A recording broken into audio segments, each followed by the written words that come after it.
Nara Lokesh chief job creator గా తన పని సమర్థంగా చేసేందుకు ఎప్పటికప్పుడు అప్డేట్ అవుతున్నారు.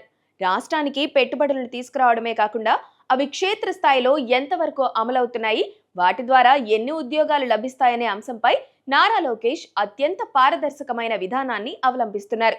కేవలం ఒప్పంద పత్రాలకే పరిమితం కాకుండా ప్రతి పెట్టుబడి గ్రౌండింగ్ అయ్యేలా చూసేందుకు ఆయన ఒక ప్రత్యేకమైన ట్రాకింగ్ వ్యవస్థను ఏర్పాటు చేశారు. ఏ కంపెనీ ఎప్పుడొస్తుంది, ఎంతమందికి ఉద్యోగాలు ఇస్తుంది అనే వివరాలను ఎప్పటికప్పుడు పర్యవేక్షించేలా అధికారులకు స్పష్టమైన ఆదేశాలు ఇచ్చారు. ఈ విధానం వల్ల పరిశ్రమల స్థాపనలో జాప్యం తగ్గడమే కాకుండా యువతకు భరోసా కూడా లభిస్తోంది.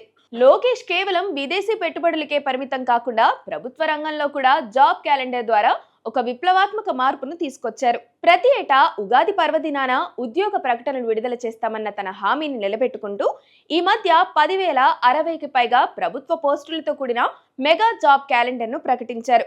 నోటిఫికేషన్ తేదీ నుండి నియామక ప్రక్రియ వరకు ప్రతి దశను డిజిటల్ పద్ధతిలో ట్రాక్ చేసేలా వ్యవస్థను కూడా రూపొందించడం ఆయన పనితీరుకు నిదర్శనం. దీనివల్ల నిరుద్యోగుల్లో నెలకొన్న అనిశ్చితి తొలగి పక్కా ప్రణాళికతో పరీక్షలకు సిద్ధమయ్యే అవకాశం కలిగింది. మంత్రి లోకేష్ 5 ఏళ్లలో 20 లక్షల ఉద్యోగాల కల్పనే లక్ష్యంగా అహర్నిశలు శ్రమిస్తున్నారు.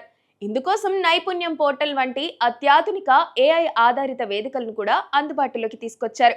ఏ పరిశ్రమకు ఎటువంటి నైపుణ్యం గల యువత అవసరమో ముందుగానే గుర్తించి వారికి తగిన శిక్షణ ఇచ్చి నేరుగా ఉద్యోగాల్లో చేర్పించేలా ఈ వ్యవస్థ పనిచేస్తుంది. గూగుల్, టీసీఎస్, కాగ్నిజెంట్ వంటి దిగ్గజ సంస్థలు ఏపీ వైపు చూస్తున్నాయంటే అది లోకేష్ అనుసరిస్తున్న ఈ వ్యాపార అనుకూల ఫలితాల ఆధారిత విధానమే కారణం.